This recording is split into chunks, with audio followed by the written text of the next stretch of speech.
My name is Liz Garcia, and I've been volunteering with Blue Dog for the last couple of years, and I've actually started fostering for them since last summer. Blue Dog is an organization that works completely with volunteers. We all volunteer to help foster dogs from our homes. So we don't have a home base like most organizations do. We don't have a central location where all of our dogs are taken care of. We actually take them into our homes and we foster them ourselves in our homes. And what we do is every now and then, at least once or twice a month, we have meet and greet events where we take our dogs out to a central location, and anyone who wants to visit them or get to know them can come and meet them there. If anyone is interested in adopting one of the dogs, we have an adoption application that they fill out, and we go through a process of really screening well for each individual dog and want to make sure it's a good fit for our dogs, a good fit for the person. And if it's something that looks like it's a good fit, we do what we call home visits, and we'll take the dog to the potential adoptees for 2 weeks, a 2-week trial period, sometimes a week. We generally go with 2 weeks, or at least I do. And we let them have that time to see if it's a good fit for both the dog and the person who's interested in adopting them.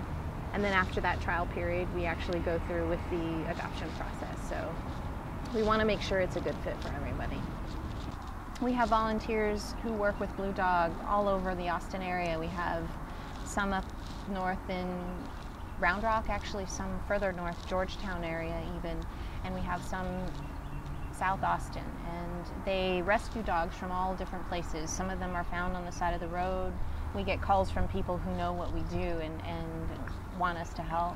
We go to shelters. That's typically where we get our rescues. We go and visit shelters, whether it be here in Austin or Bastrop or some in San Marcos, or like Hannah from Irving. The individual who's fostering the dog is the one who screens for a good fit because they know the dogs well. They've been living with them. So I would look for someone who's compatible with Hannah's needs. So she's a little bit more active, but she's not an intense running kind of dog.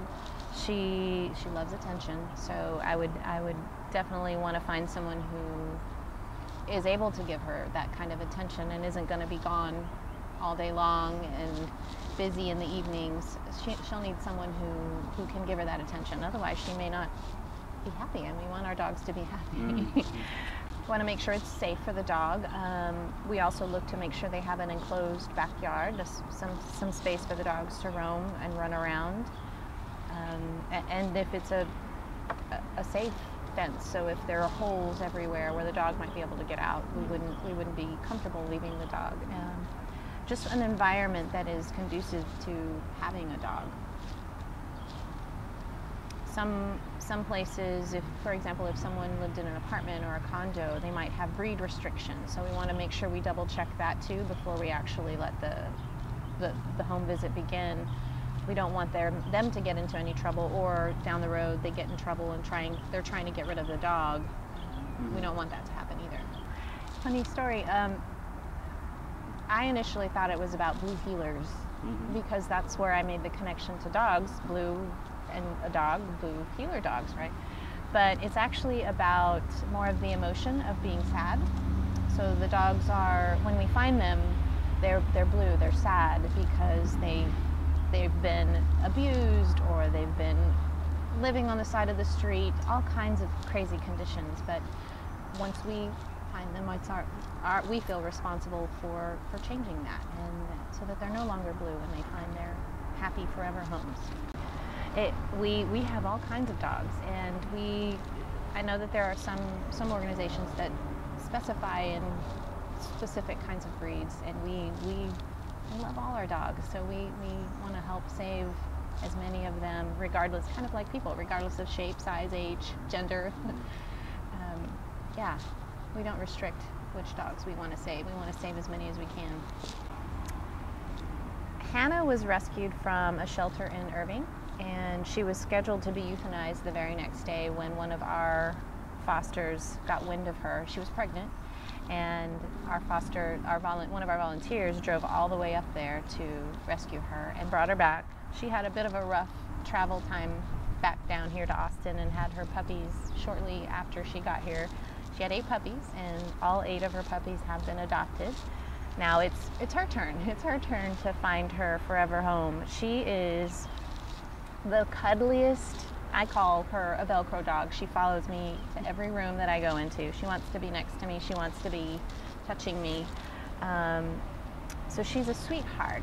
She loves, if you like to cuddle, if you want to have somebody cuddling on the couch or on the bed, she's not allowed on the furniture at my home, but she would love it if somebody, even sitting on the floor with her, she gets really excited about. Hannah's an active girl. She likes to be outside, and she loves to run around, and I have my own dog, so they run around and play together all the time. She loves that, but she's more of an indoor kind of gal than outside. She likes to go outside for little spurts of time, but she'd rather be inside where it's nice and cool. Hannah's 2 years old. She has completed an obedience course at the Canine Center, which is down in South Austin, and she passed that course. She loves to go out on walks. She's not big on the running part of it. She'll jog a little bit or woggle, but she'd rather just walk and take it kind of easy on the leash. But when she's in the backyard running, Hannah loves to just pull out sprints. She loves to have that space to just run in short spurts. So, to find out more information about Blue Dog, you can visit bluedogrescue.com, and we have at least one meet and greet event every month. Our next meet and greet is July 14th at the Great Hills Trail Petco from 12 o'clock till 3.